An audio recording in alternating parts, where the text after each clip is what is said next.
Welcome to CSL TV, and I just hope you guys are having a beautiful, blessed day. And if you're new to the channel, this is just a review, a reaction, as well as an informational channel. So hopefully the information will probably help you on something out, and we just watch videos of what goes on in the world and talk about them.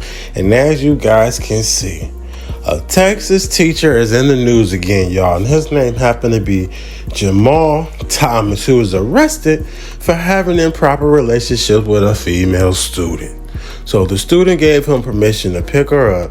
He drove her to a place, did some sexual activities with her in the backseat of his car before dropping her off at the crib. Now, his bond is set at $75,000, and I don't know why these teachers be wanting to mess with these young ass kids anyway, when if you out here spending this type of money to get out of jail, you might as well go to the Sin City and get you a little piece, you know what I'm saying, and you can save your money. Because I don't understand. He probably had a one night thing with her or whatever the fuck they had, but it wasn't long lasting enough to say it was worth it. Because anything like this isn't worth it. You up here traumatizing people, you're fucking up their life because they not gonna understand much. They just starstruck or think or whatever the fuck they think. I don't know. But what I do know is Jamal Thomas is definitely not gonna be a teacher again. What I do know is Jamal Thomas is gonna have a felony, you know what I'm saying? Because I don't think you can have a felony working in a school district. Well, his ass got one now. And I don't understand why folks put themselves in that type of situation, messing with these young ass kids that ain't even legal enough to go buy a tobacco stick.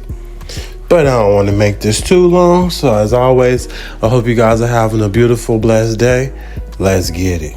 18-year-old Burley Dawson Locklear had just graduated high school and was working at this Waffle House in North Carolina. His family describes him as a jokester who loved fishing, hunting, and playing basketball. One day, he hoped to start his own electrical company, just like his grandfather. But early on Friday morning, while working his shift at the Waffle House, everything changed. That's when cops say 38-year-old Flor Lozano Jr., also known as Chulo, came in and ordered food. While his order was being prepared, he grew agitated and verbally abusive towards the employees. After picking up his food, he allegedly turned and fired 2 shots toward the restaurant. One of those bullets hit Burley. Police rushed to the scene, but it was too late. Burley was taken to the hospital where he died from his injuries. Can I help you? I don't think so. It's some kind of a setup. As of Tuesday, police are still looking for the suspect. They say he fled in his dark gray Chevrolet and has been on the run ever since. He's now wanted for first-degree murder. We don't know exactly what motivated this yet, but we do know the primary driver of violent crime is poverty. According to the Poor People's Campaign, some 140 million Americans live in poverty or are one crisis away from financial ruin. Critics ask, what would crime look like in our country if everyone had their basic needs like housing, healthcare, and income covered? Now that's quite crazy that, you get irritated. Maybe he was, I ain't gonna make no excuses for no coward. Cause you got your food and then you decided to still shoot, which was dumb. I don't understand people who still get what they want and still do dumb things in the process. When I was working at McDonald's, you know what I'm saying? This guy tried coming in getting his check on a day that he's supposed to work. Now, my boy, you done called in for whatever reason, and then you come up there on the time it is for you to clock your ass into work and say you need your check. I thought you had a family emergency you're supposed to be attending to, and now you up here at the time you're supposed to clock in to get your check. No, if you was clocked in, you could have got your check because you ain't leaving until it's time to go. But guess what? We gave him his check, and then we told him he can't do this again because it's against policy, my boy. It's against the motherfucking policy. And guess what he did? Tow up the stove. Tow up the front counter. We up here at McDonald's like, oh man, I would have never thought this would happen at the time I was working, but it did. It can happen to anybody. So I was working at McDonald's, this damn lunatic and tow up the whole front counter.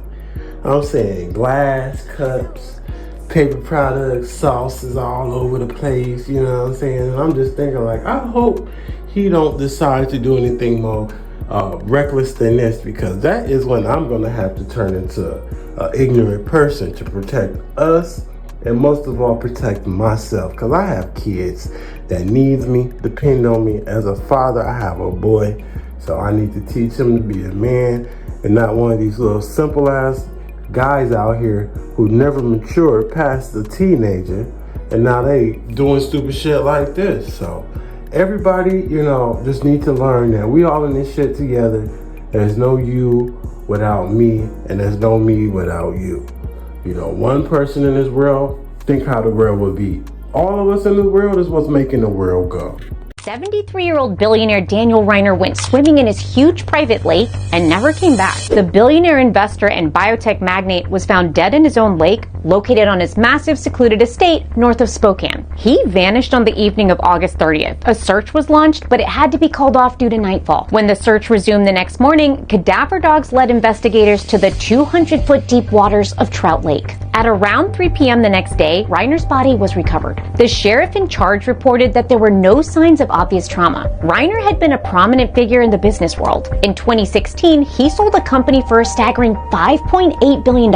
Friends say he was a humble and down-to-earth individual. He lived on his nearly 2,000-acre estate for more than 2 decades with his wife Rhonda. The estate, with its sprawling mansion and dozens of buildings, was extremely secluded, making anything that happened there hardly visible to outsiders. But despite the mystery surrounding his disappearance, authorities say there's no evidence of foul play, but they're still waiting on the results of the autopsy. Critics say Reiner's death is a reminder of a bigger issue. No one person should ever control that much wealth. To put it into perspective, if you made $1 million a year, it would take you 1,000 years to make $1 billion. And even if you spent $1 million every single day, it would take almost 3 years to burn through $1 billion. Many argue that no one can spend that kind of money in a lifetime, and that the existence of billionaires shows that our economic system is fundamentally unequal. Instead of just a few people holding massive fortunes, what would society look like if that wealth was used to provide for the basic needs of everyone?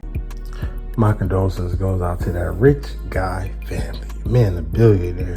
And I just don't understand why people think saving and collecting billions and billions is the thing to go. Hell, if I was a millionaire, I'll be sharing my wealth with people that really need it, because I know what it's like being stuck in a pickle and not having nobody to be able to figure things out. And, God always come through. But I know how people feel, when you just wonder or curious. And to be that old swimming, I was in a tragic car accident that's making it hard for me to stand on my feet.